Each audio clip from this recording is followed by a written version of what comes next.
कौमी असम्बली और सेनेट के पार्लिमानी लीडर्स का कल होने वाला इन कैमरा इजलास मुलतवी कर दिया गया। असम्बली सेक्रेटेरिएट के मुताबिक इजलास कब बुलाया जाएगा इसका हतमी फैसला नहीं किया जा सका। इस हवाले से जैसे ही कोई फैसला होगा इसका बाकायदा एलामिया जारी किया जाएगा। वज़ीर आज़म शहबाज शरीफ के नायब वज़ीर आज़म वज़ीर खारजा इसहाक डार की रिहाइश का आमद। इसहाक डार के बड़े भाई के इंतकाल पर ताज़ियत और फातह ख़्वानी की। वज़ीर आज़म के हमरा वज़ीर दाखिला मोहसिन नकवी भी मौजूद थे।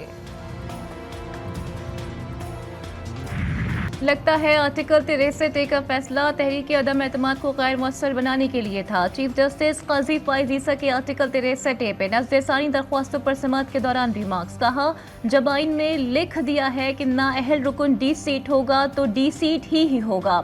एक तरफ राय दी गई है कि मुनफरिद रुकन डी सीट होगा और दूसरी तरफ कहा गया कि नाअहली की मुद्दत का फैसला पार्लियामेंट करेगी, तो तजाद है।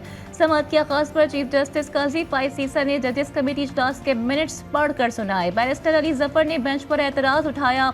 चीफ जस्टिस ने कहा कि सुप्रीम कोर्ट में अब कुछ भी बंद दरवाजों के पीछे नहीं होता। जो वकला रह गए हैं उन्हें कल सुनेंगे। आप नज़्ज़े सानी के हामी हैं या मुखालिफ हैं? अली जफर से सवाल। मैं मुखालिफत करूंगा, चीफ जस्टिस को जवाब।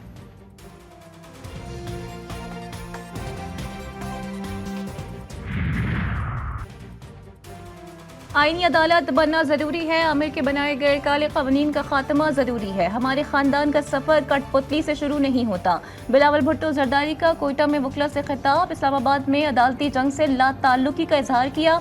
इफ्तिखार चौधरी जैसे माइंडसेट ने अदलिया को खराब किया। हर रुकने पार्लियामेंट को मर्जी के मुताबिक वोट का हक हासिल है। ये बात दुरुस्त है कि आज के हालात बहुत अच्छे नहीं, लेकिन हालात तो तब भी बहुत बुरे थे जब एक ऐसा फिरौन बैठा था जिसके खिलाफ कोई लब कुशाई नहीं कर सकता था। तौहीन अदालत का मतलब क्या ये है कि अगर कोई किसी जज के खिलाफ बोले तो आपको जिंदगी भर के लिए सजा मिले? क्या ये इजहार राय की आज़ादी है? बिलावल भुट्टो जरदारी का वकला से सवाल पूछा। क्या इजहार राय की आज़ादी ये है कि आप कोई फैसला दे दें, आप वज़ीर आज़म को निकाल दें, आप 18वीं और 19वीं तरमीम में तब्दीली करें और हम चूं तक ना कर सकें? आप चाहते हैं कि फैसले होते रहें और हम शिकायत भी ना करें?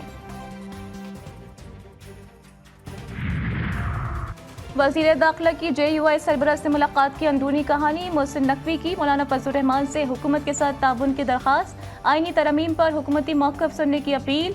मौलाना फजल रहमान की जानिब से सोचने के लिए वक्त मांग लिया गया। मोहसिन नकवी ने सदर मुमलिकत को पैगाम भी पहुँचाया। आइंदा चंद रोज़ में दोबारा मुलाकात मुतवक्किल।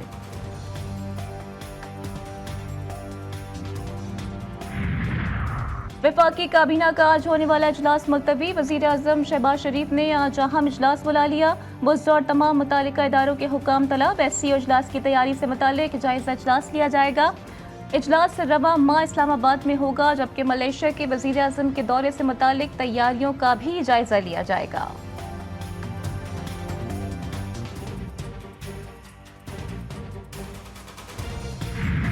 सेहूनी रियासत आपे से बाहर। गजा के बाद लेबनान पर वहशियाना बमबारी।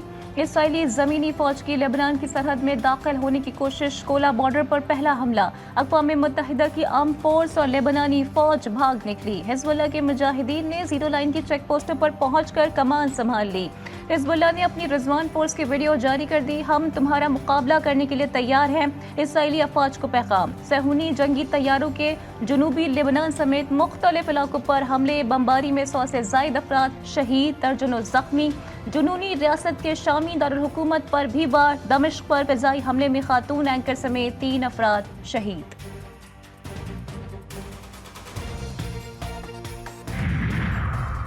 इजराइल हिज़्बुल्लाह के बुनियादी ढांचे को निशाना बनाने के लिए महदूद कार्रवाइयाँ कर रहा है, अमरीका का दावा। महकमा खारिजा के तर्जुमान मैथ्यू मिलर ने कहा है कि जंगबंदी चाहते हैं मगर इसराइली फौज के लेबनान में स्ट्रैटेजिक मकासद को समझते हैं। अमरीकी वज़ीर दिफा की ईरान को धमकी। इसराइल पर हमला किया तो संगीन नताइज का सामना करना पड़ेगा। अलाइड ऑस्टिन की इसराइली हम मनसब से टेलीफोनिक गुफ्तगू। हिज़्बुल्लाह के खिलाफ कार्रवाई की हिमायत।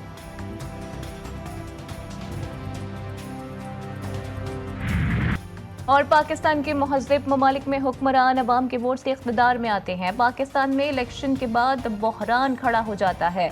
मजलिस वहदत मुस्लिमीन के सरबराह सेनेटर अल्लामा राजा नासिर अब्बास की इस्लामाबाद में प्रेस कॉन्फ्रेंस। कहा, इंतजाम पर अवाम का अब एतमाद नहीं रहा। यहाँ इलेक्शन में अवाम की अमानत के साथ खयानत की जाती है। मौजूदा पार्लियामेंट अवाम की मुंतखब करदा नहीं।